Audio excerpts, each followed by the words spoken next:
Oke, sekarang kita bakal lanjut membuat API sederhana. Kemarin mengolah request query URL sebetulnya udah ya. Kita sudah menangkap query URL, jadi kita hanya akan melakukan pengolahan request post. Silakan teman-teman buka VS Code-nya dan lanjutkan file yang kemarin ya. Karena kita hanya akan menambahkan satu kondisi lagi supaya API kita bisa mengolah request post dari user. Dibuka juga Postman-nya karena udah pasti kita bakal pakai Postman di sini. Dan kita mulai dari kodenya terlebih dahulu.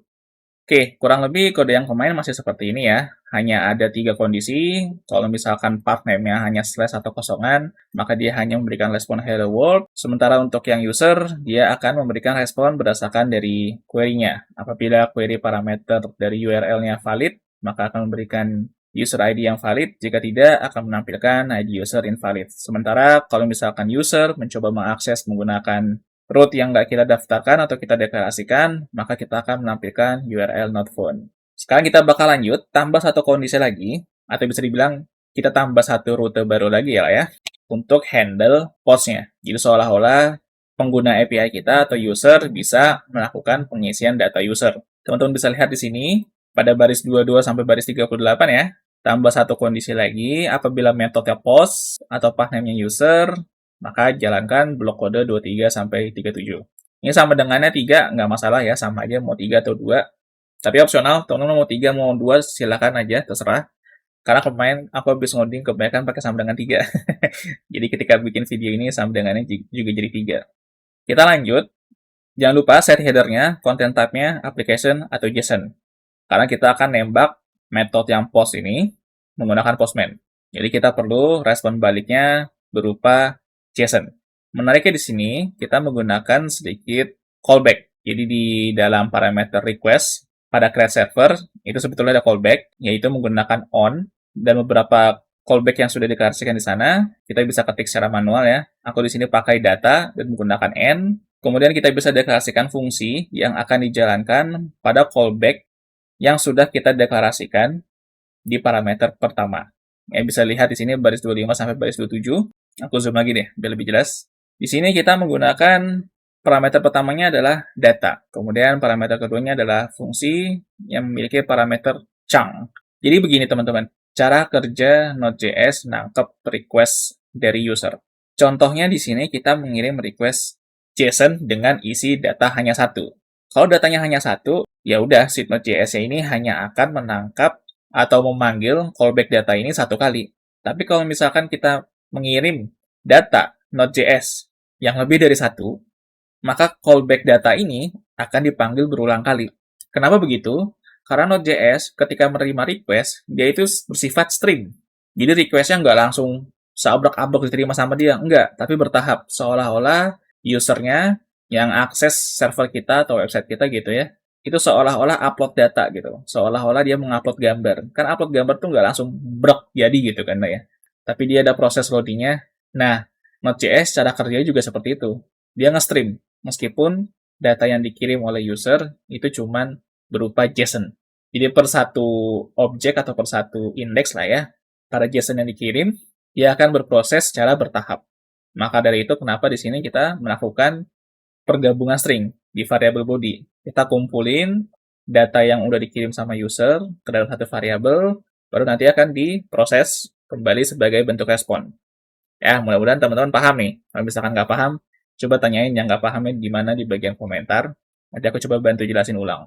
Kemudian ada callback n. Seperti biasa untuk callback n sebetulnya itu bagian n-nya yang biasa kita tulis ya, res n ini.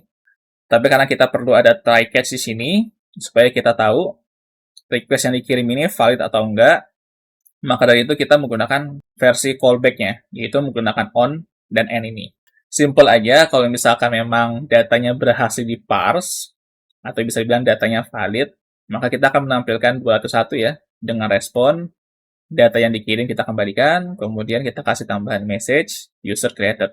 Kalau misalkan enggak, ya udah kita kasih respon 400 atau bad request, kemudian kita kirimkan pesan error berupa invalid JSON. Ya, terserah mau pakai error atau pakai message. Ini aku kebiasaan pakai standar perusahaan sih. Di sini aku tulisnya error. Ya, nggak apa-apa lah ya, nggak konsisten dengan respon-respon yang kemarin. Teman-teman bisa sesuaikan aja. Ini emang udah habitnya aku cara nulis ngodingnya kayak gini, jadi mohon maaf. Oke, silakan teman-teman jalanin sekarang Node.js-nya seperti biasa ya. Tinggal npx nodemon, nama JS-nya apa. Kemudian teman-teman buka Postman-nya. Kita tinggal tembak menggunakan Postman. Ini aku zoom deh, biar jelas ya. Jangan lupa metodenya diganti jadi post. Kemudian URL-nya juga jangan lupa.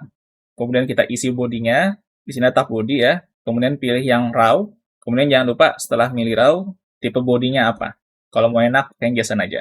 Teman-teman tinggal tulis di sini nama objeknya apa, kemudian value-nya apa, kemudian baru teman-teman kirim send. Maka hasilnya kurang lebih seperti ini.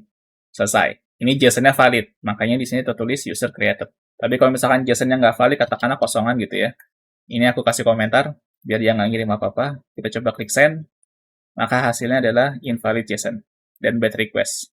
Nah, ngirim request dan bermain API kurang lebih seperti ini gambarannya. Hanya nembak request menggunakan Postman. Ini kita coba balikin lagi. Ya, ingat, ini datanya yang aku kirim cuma satu. Kalau misalkan aku tambahin, jangan lupa kasih koma. Aku tambahin di sini misalkan X gitu ya, umur. Jangan umur lah, lokasi aja lah ya. Ini butuh umur dong, ntar. Lokasi misalkan Jabodetabek aja deh. Kalau untuk akhir value nggak perlu kasih koma, kemudian kita send lagi, maka hasilnya sama aja, user created, dan dia akan mengembalikan data yang kita kirim. Nah, karena di sini aku kirimnya 2, itu berarti callback data yang aku jelaskan tadi berjalan selama 2 kali. Begitu juga seterusnya. Kalau ditambah lagi, misalkan apa gitu ya, misalkan gitu. Terus tambah lagi, otomatis callback data itu bakal berjalan. Ya, jadi itu ya teman-teman untuk simulasi API sederhananya. Ya, karena memang ini temanya dasar ya, jadi aku usahakan seminimalis mungkin. Jadi nanti bakal ada playlist tambahan lagi supaya teman-teman juga nggak overwhelming atau terlalu banyak yang harus dimengerti ya. Karena aku yakin juga, meskipun ini sudah aku buat seminimalis mungkin, aku yakin masih ada beberapa teman-teman kita yang sulit untuk memahami segala hal yang aku kasih tahu di sini. Mudah-mudahan teman-teman paham semuanya ya, karena kita sudah sampai final. Sekarang kita bakal lanjut ke bagian kesimpulan. Seperti biasa ya, kita selalu bahas what's next-nya di setiap playlist di video selanjutnya.